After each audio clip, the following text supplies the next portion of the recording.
Carl Jung once said that the most terrifying thing for a narcissist isn't your anger, it's your indifference.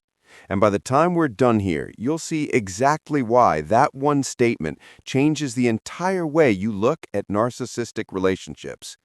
If you've ever been caught in the web of a narcissist, you already know that feeling of being completely drained, manipulated, even questioning your own reality.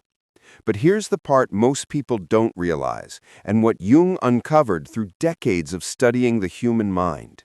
There comes a point where the power dynamic flips, and the narcissist, believe it or not, they sense it before you ever do. Today I'm going to walk you through 7 psychological signs that prove you haven't just survived a narcissist, you've actually defeated them.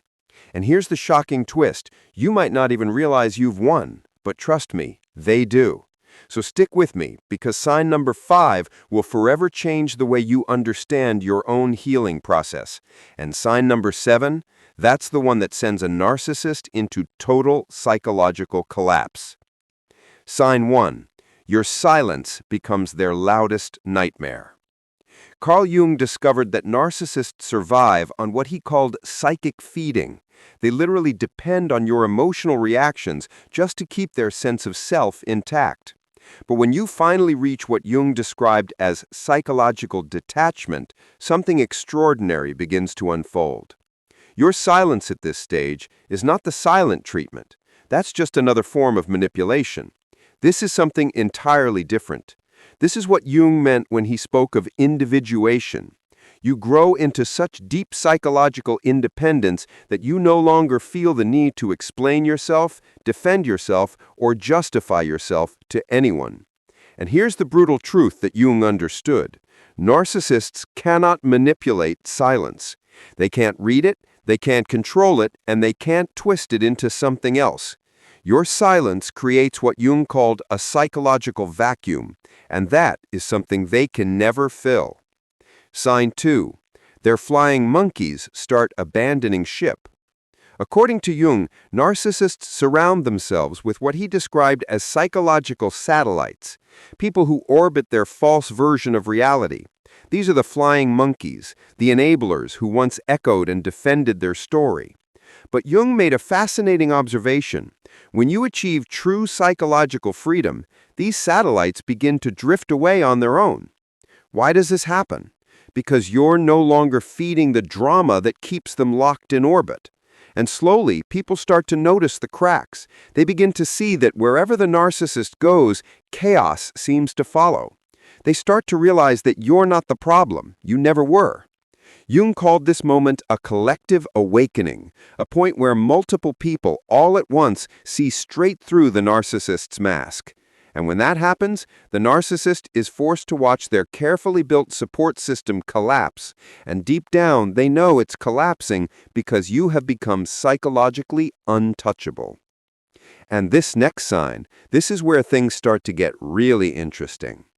Sign 3, they start copying your healing journey. And here's where Jung's research gets really fascinating. He discovered that narcissists engage in something he called hollow mimicry. They're capable of copying behaviors, but they cannot produce genuine transformation. So when they watch you healing, when they see you growing, when they notice you becoming stronger than ever, they panic. Suddenly, you'll notice they're posting about self-improvement, talking about therapy, even claiming to go through a spiritual awakening.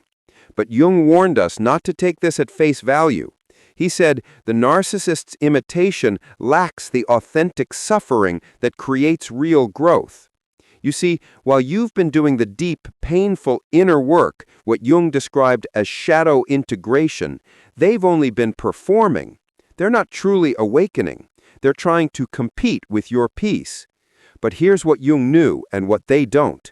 You cannot fake psychological evolution. And this is the part that really blows the mind. They're not copying you because they want to heal. They're copying you because deep down, they realize you've become everything they can never be, genuinely free. Now, sign number 4 is the moment everything shifts. Their hoovering attempts begin to fall completely flat. Jung said that the most desperate act of a narcissist is something he called psychological hoovering, their frantic attempt to vacuum you back into their distorted reality. And they'll try everything: fake apologies, nostalgic memories, sudden dramatic declarations of love. But here's what Jung discovered. When you've reached true psychological sovereignty, their hoovering doesn't just fail, it doesn't even register. You see right through it because you've developed what Jung called psychological immunity. You don't react with anger, you don't react with hope, you don't even feel satisfaction. You feel nothing. And that nothing, that's everything. Jung said, indifference is the narcissist's greatest fear because it means they no longer exist in your psychological reality. And that's the moment they experience what he termed narcissistic collapse, the terrifying realization that they've lost their grip, their psychological hold over you forever. But stay with me, because sign number 5, this is where Jung's research becomes truly revolutionary. Sign 5, they become psychologically invisible to you. According to Carl Jung, the ultimate victory over a narcissist isn't about defeating them, confronting them, or even proving them wrong. It's when they become psychologically irrelevant to your very existence. Jung called this state psychological transcendence. At this point, you're not thinking about them, you're not talking about them, and you're not even consciously trying to avoid them. They've simply vanished from your mental landscape. And here's the kicker. They can actually sense this invisibility, and it drives them absolutely insane. Jung discovered that narcissists have almost a supernatural radar for knowing when they no longer occupy space in someone's mind. They can literally feel their own psychological irrelevance. And that feeling creates what Jung described as existential terror. So what do? They escalate. They might create more drama, push harder, or desperately try to force their way back into your awareness. But here's the irony Jung warned us about. The more desperately they try to reclaim your attention, the more obvious their defeat becomes. Because by this stage, you've achieved something they never can: complete psychological freedom. But it doesn't stop there, because the next sign is where things get really dark for them. Sign 6. Their smear campaign becomes nothing more than white noise. Carl Jung explained that when a narcissist finally loses control, they usually fall back on what he called psychological warfare, launching attacks, spreading lies, and trying to destroy your reputation just to protect their fragile false reality. But Jung made a startling discovery. When you've truly healed, when you've reached that state of inner strength, their smear campaign loses all power.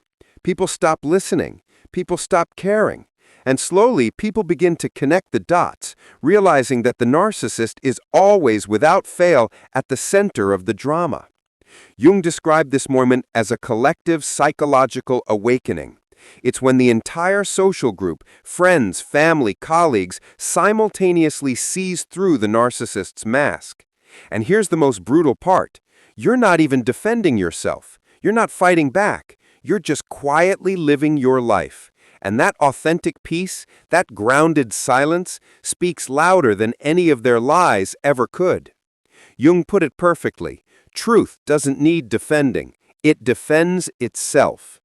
And when that happens, their smear campaign backfires spectacularly because everyone begins to sense the desperation behind it. They see you thriving in silence while the narcissist is left screaming into the void. But sign 7, this is the final psychological blow. This is the stage Jung said leads to complete narcissistic collapse. Sign 7, they enter what Jung called psychological death. And this, my friends, is perhaps the most profound discovery Jung ever made about narcissists. Their entire sense of self is not real. It's propped up, it's constructed, it's held together only by their ability to control and manipulate other people. So when they lose that ability completely, when their grip slips and nothing they do works on you anymore, they experience what Jung described as psychological death, the total collapse of their false identity. You see, Jung understood something that most people miss. Narcissists don't have a true self. They don't have a solid core inside. What they have is a mask, a fabrication, an identity stitched together entirely from manipulation. And when you become completely immune to that manipulation, you're not just resisting them, you're dismantling the very illusion that keeps them alive. In that moment, their psychological identity doesn't just weaken, it begins to disintegrate. That's why they might suddenly become erratic, desperate, even dangerous, because what they're really experiencing is existential panic. It's that terrifying realization, without control, I don't even know who I am. But here's where it gets beautiful, because Jung discovered that your healing doesn't just free you, your healing also exposes them. Not because you're trying to get revenge, but simply because authentic healing shines a light, and light always reveals the shadows. And Jung's final insight about narcissistic relationships was this: the narcissist's greatest fear is not your anger, and it's not your hatred. No, their greatest fear is your healing, because your healing is also exposes them, not because you're trying to get revenge, but simply because authentic healing shines a light, and light always reveals the shadows. And Jung's final insight about narcissistic relationships was this: the narcissist's greatest fear is not your anger, and it's not your hatred. No, their greatest fear is your healing, because your healing is living proof that everything they told you about yourself was a lie. So when you reach this stage, when you've truly achieved these 7 signs, you haven't just survived the narcissist, you've transcended them. You've stepped into what Jung called psychological sovereignty, where you are completely free from their distortion of reality. And the most extraordinary part is this: you may not even realize you've already won. Because you weren't focused on beating them, you were simply focused on healing, on growing, on becoming who you were always meant to be. That is the ultimate victory Jung revealed. True freedom is not about destroying the narcissist. It's about becoming so authentically yourself that they vanish from your inner world, that they cease to exist in your psychological reality. And here's the irony: the narcissist knows they've lost, even if you don't see it yet. But now, you know. And that knowing, that awareness, that clarity, that is the final key to your complete psychological freedom. Thank you for walking with me through this journey. If today's discussion brought you insight, if it resonated with you, don't forget to share it with someone who might need this reminder too. See you in the next dimension.